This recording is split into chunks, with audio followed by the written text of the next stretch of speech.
Hey everyone, welcome back to the channel. This is Merly on Time. My name is Chris. Thanks so much for checking this video out. Today I'm going to be doing the second state of the collection video on my channel, and this is what I'm going to be calling my bottom box watches. A couple of videos ago I showed you my top box watches. I'm wearing them right now, well, one of them, and I'll show you this one in just a minute. And today I'm going to be showing you the watches that didn't make the cut to the first box, but they're great watches nonetheless. I review and unbox and show off some amazing budget watches, at least in my opinion. And if you enjoy watching these kinds of videos, please consider hitting the subscribe button. This button here won't do you any good. If you're watching from a browser, click on the subscribe button that you see in the corner here, or just below the video, click on the big red subscribe button. And thanks so much for supporting the channel. I'm up to about 113 subscribers. And at 150 subscribers, I'm going to have my first giveaway. I'm going to be giving away at least one watch, probably a couple of watches. And so if you haven't done so yet, please consider subscribing and, of course, like and comment on the videos. And so today, the state of the collection, my bottom box watches. Please stay tuned.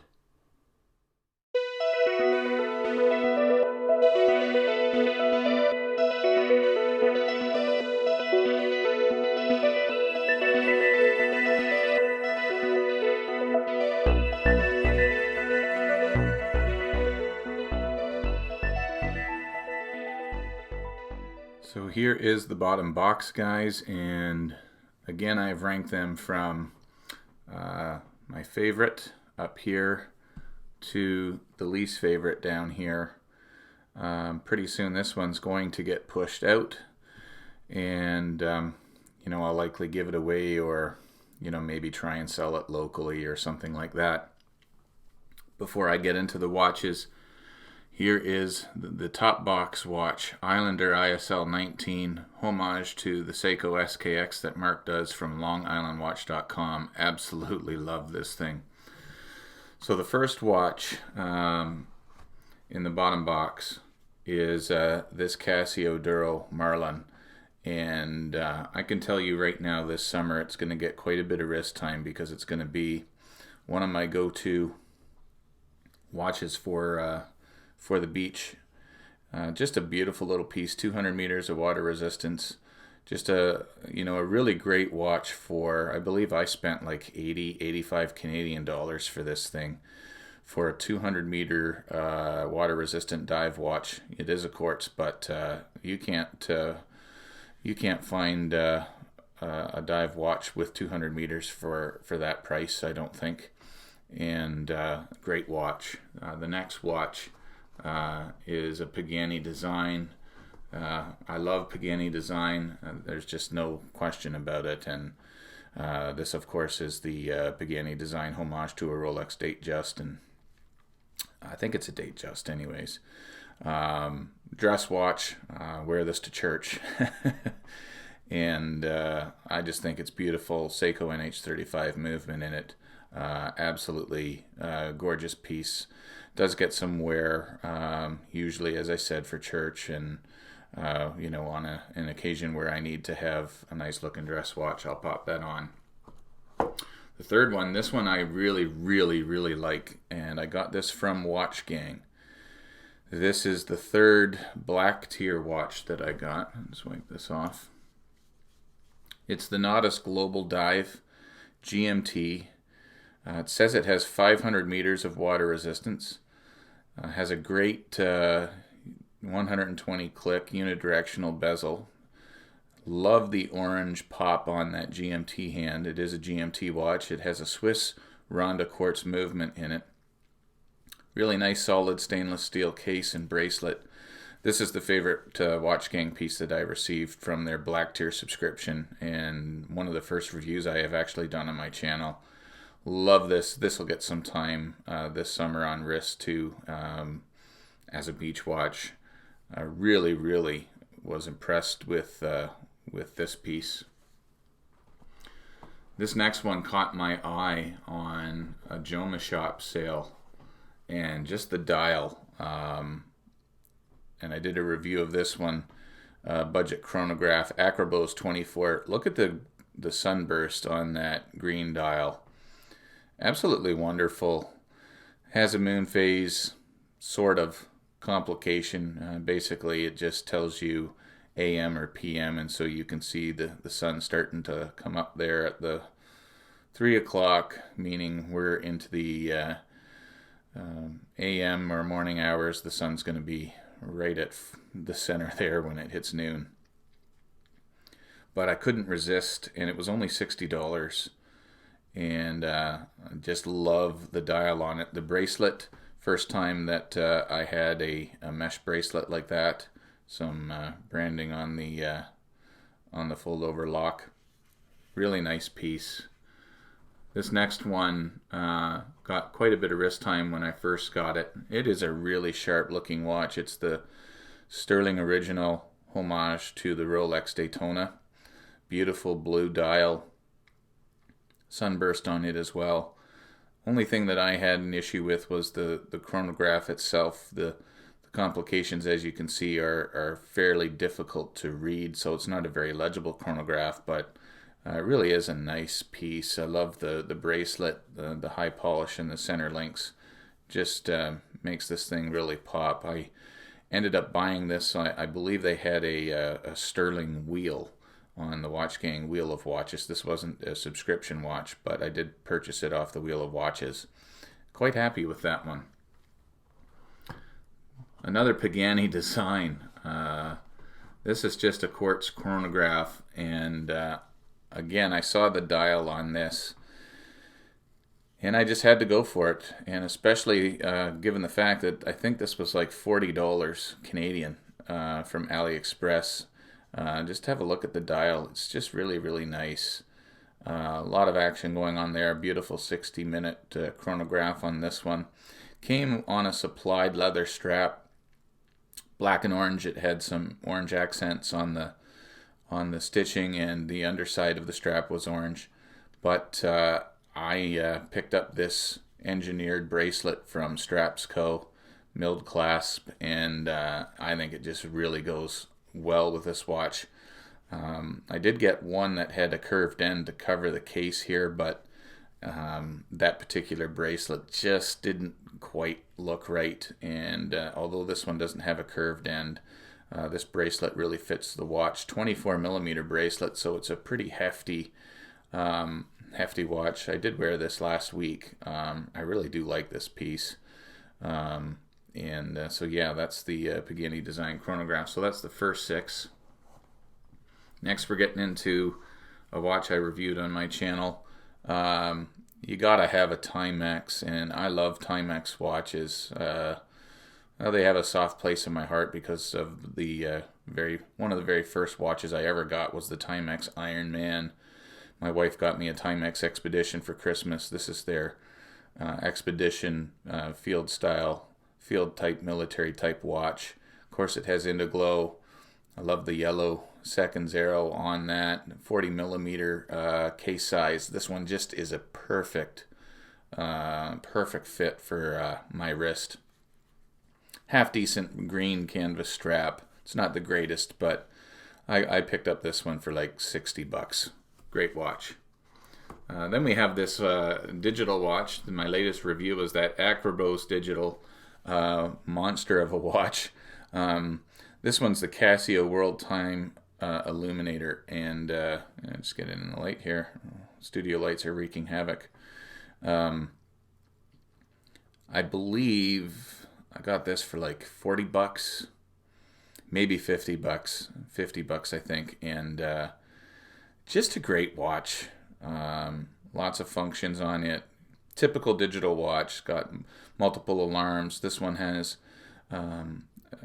I think over 20 time zones that you can track, so it's got multiple time zones, stopwatch, timer, etc. Really, really nice digital piece. This one I got on the AliExpress sale. It's a Megir. Never heard of this brand before, but the dial caught my eye as I was looking through the sale. I got this for like $24, and the leather bracelet that it came with isn't terrible. I mean, it's not the best, but it isn't terrible. And I just love the dial on this one. The black complications with the white, and then the white complication on the 9 o'clock 60-minute chronograph. The applied indexes around the hour markers really glitter in the sunlight. It is just an alloy case, but it really does have some nice high polish finish on it. Great looking piece. It really happy for $25. How can you go wrong? Now we're getting into some watchgang watches. This was the very, very first watchgang watch I received for my Black Tier subscription, the Jerome Lemars Seurat. It is 60 minute chronograph. Has the chronograph at the 60-minute timer at the 9 o'clock, 60-second complication at 6 o'clock. It's just a bit of an odd looking piece with the 12 being cut off and the 6 being cut off a little bit. Overall, though, I was really happy with this being my first watch. Likely this is going to be pushed out of the bottom box and be given away. Favorite part of this watch is this this bracelet and the integrated, I guess it's not integrated, but butterfly clasp, I should say, at the bottom. Just it wears like a true bracelet does. You don't see the hidden clasp. I just really like that. And when I first opened it, I was just like, oh wow, it grew on me right away. And so it does have a bit of a soft spot in my heart, as it was the first watchgang watch that I received, and I was quite happy with it. Got a lot of wear when I first got it. This was the second watchgang watch, Aeromat. The model is called the Vol De Nuit. Pilot watch, aviation type watch. Definitely has that aviation aesthetic to it. And again, it's a chronograph. Chronograph is definitely by far my favorite kind of watch. And so this one, this one looks like just a big mini clock on the wrist, actually. Well, not a big mini clock, but for a watch, you get what I mean. Just a round face, kind of looks like a clock on the wrist, but I like it. I really like it. Some branding on the crown there. Red pushers and that red pip to accent. Odd thing though that they don't have anything else going on this bezel. It is a 120 click unidirectional bezel, but you basically just have the pip there at the 12 o'clock and nothing else. So as far as getting a quick time using the bezel, as a timer, so I suppose. Just odd that that there isn't much to the bezel on that one. And last but maybe least, this particular brand on watchgang. Now this was a Black Tier subscription that Aeromat as well. That was my third one. My fourth one didn't make it into the bottom box because I just really didn't like it.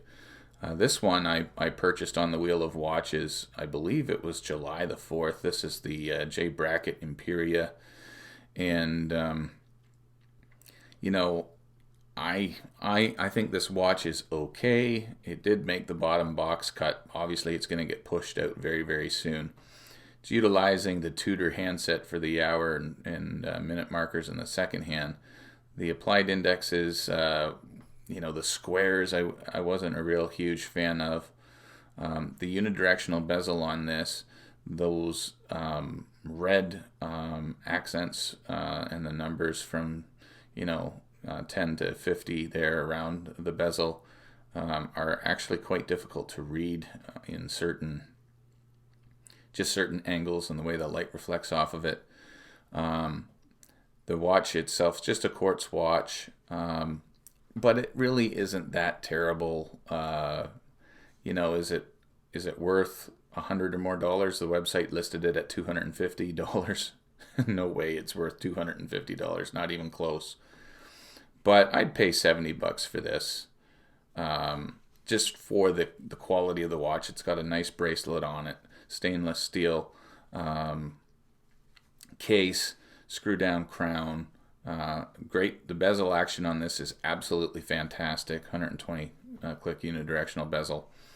I just don't like the dial. I don't like the design. I don't like that Tudor hour hand. I don't really like it at all. So this one doesn't get much time at all on my wrist. So there you go, guys. That's the bottom box of watches in my collection. Hopefully you enjoyed the video. Let me know what watch you really like out of these watches. The Casio is obviously my favorite. But I gotta say, these first three, the Casio, the Pagani, and this Global Dive from Nautis that I got from Watchgang, are really almost ranked in a tie for me. I would happily wear any one of them, and the only one that I'm probably not going to wear too much more is that J Brackett. Well, these last three probably won't get any more time on my wrist. I might end up giving them away. Anyway, guys. Hope you enjoyed the video. Please like and comment. Please don't forget to subscribe. And thanks for tuning in. Remember, if you are going out of your house, make sure you have a great looking piece to wear on your wrist. And make sure that wherever you're going, you get there on time. Thanks, guys. God bless. We'll see you in the next one.